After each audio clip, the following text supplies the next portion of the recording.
Yes, then YouTube, we are back. But before we get started, guys, if you want to drop a like on today's video for me, drop a comment down below, and please hit that subscribe button to my channel. That would mean the world to me. We are back with, let's see if we can hit a like target, actually. Let's see if we can smash 100 likes on the video. If we could do that, that would mean the world to me. So we are back with another custom tactics video with a formation that is my personal favourite. Bar the, oh no, not the 3-4-2-1, bar the 4-3-2-1. I think the 4-2-2 is my favourite this year. It's been really good right the way through since FIFA 19, really. I think it's like a more overall better version of like the 4-4-2, and 4-4-2 I absolutely love as well. Basically, because you've got the two CDMs, I really like the 4-2-2 because of that. So rather than in the 4-4-2 where you got the two flat centre midfielders, obviously in the 4-2-2, the two CDMs make it more of a balanced formation in terms of like the attacking side of the game and also the offensive side of the game. So before we get started though, YouTube, for your cheapest and most reliable place to buy your FIFA 23 Ultimate Team coins, please do check out mmoexp.com. Link is down in the description below. Use the code WOLF at the checkout for 5% off your order. So the thing that I love about the 4-2-2, mostly YouTube, is the fact that you've got the four attackers with the two CDMs. Kind of like with the 4-2-3-1. You've got the defensive solidity and the attacking side of the game. And I really do think that helps. So because of that, with the defensive style, we do play balance. Yes, balanced is the way to go, in my opinion. Pressure on heavy touch and press after possession loss are very good as well. Though I would say pressure on heavy touch is probably a little bit better than press after possession loss, purely because when you do play the press after possession loss, it will drain your stamina like a motherfucker, so you don't really want that. The pressure on heavy touch, one bad thing I would say about that is, sometimes if you're not expecting the press, it will press when you're not expecting it and then bang, you're caught out at the back. So I wouldn't advise it too much, but they are definitely a viable option. I like to play balance though. That is the way to go.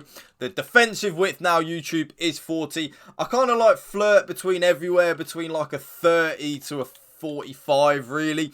Some weeks it changes just depending on how I feel the gameplay is feeling. And at the minute with the team of the season obviously just starting and us finishing rank 1 with the team of the season just starting, I did play it with 40 on the defensive width. So the more narrower you are, the harder you are to break down and the more compact you are. It really is that simple. So for example, when your opponent is running down the line, your centre back will be closer to your left back and vice versa, which then makes it easier for the player switching and stuff like that. So 40 on the defensive width. The depth, YouTube, I now play 60 with the 4-2-2. So remember, I used to play 70, but I've been finding as the game has gone on, which I do say in a lot of my videos, basically it's just too easy to get in behind you from what I've gathered and when I'm playing it. So because of that, I lowered it down from 70 to 60 and it was really working. That proper is the happy medium G-spot. So balanced 40 and 60 actually adds up to a nice round number of 100 as well. So yep, the two offensive though, and this is the two offensive move,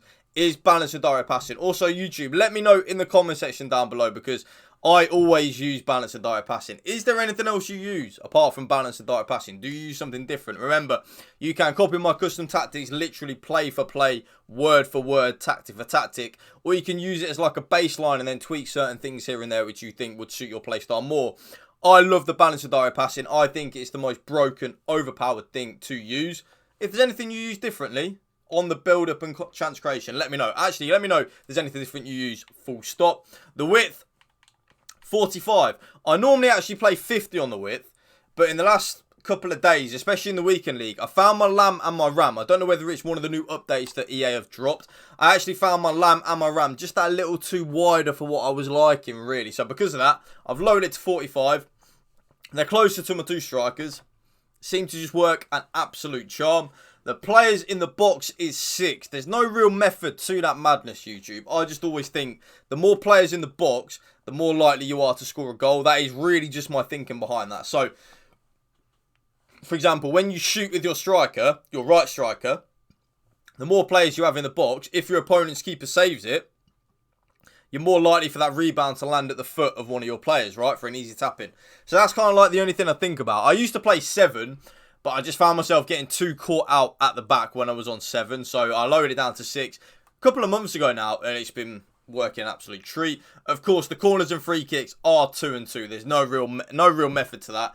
Well, there is actually a little bit. I always think that when you lower your corners, you're less likely to concede from my own corner. I went through a stage on FIFA where I would always concede from my own corners. It was absolutely ridiculous. So, player instructions, YouTube. Not a lot has really changed from my 4-2-2 all year because the player instructions is never really something that I thought needed tweaking. It was mainly always the custom tactics. I'm still in that boat, really. So, stay central, get in behind, and come back on defence or on my strikers. Now, the big thing with the 4-2-2 YouTube is trying to close off the gap between your 2 strikers up here and your 2 CDMs down here. That is the key thing. Okay, so like, let me go to a big camera. I'll show you. Right.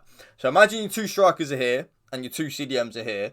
When you put the strikers on come back on defence, you actually bring that gap closer together. So because of that, it's easier to attack. So you might think of it as a defensive move, but actually it will help you out defensively and it will make you a little more solid defensively. But because you're closing that gap between the strikers and the CDMs, it's actually making an offensive move because you have more passing lanes as well. So that's why I use that. So that's why I've gone to the big camera, because it's easy to show you. So yeah, stay central, getting behind, come back on defense. Now, the Lamb and the Ram come back on defense, and I have one of them, and it doesn't matter which one it is. So for me, it is my Garincha. My Garincha is on getting to the box for cross, and then the other one, YouTube, is on stay on the edge of the box for cross. So they're both on come back on defense, and then you have one of them. It does not matter which one you have on. So you have one on come back, no, one on get into the box for cross, and one on stay on the edge of the box for cross. Basically, what I've found with this little tweak is I'm scoring a lot more goals because I always have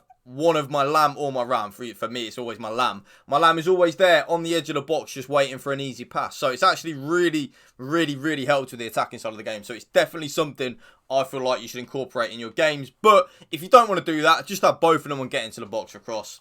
That's your bread and butter. But I like to have one on stay on the edge of the box for cross now. It really does work.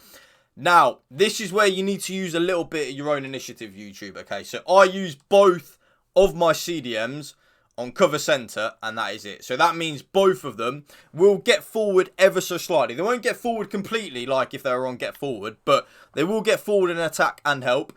If you do struggle defensively, which might be quite a few of you that are watching this video, definitely, in my humble opinion, put one of the defenders. So, for example, it would be Veerman for me. The more defensive CDM, put that one on stay back while attacking. That will really help your game out. But I like to play with both of them unbalanced. I always say, don't be afraid to use your 2 CDMs in like the like to attack. They are, I know they're CDMs, but you can use them to get forward, man. It really does help.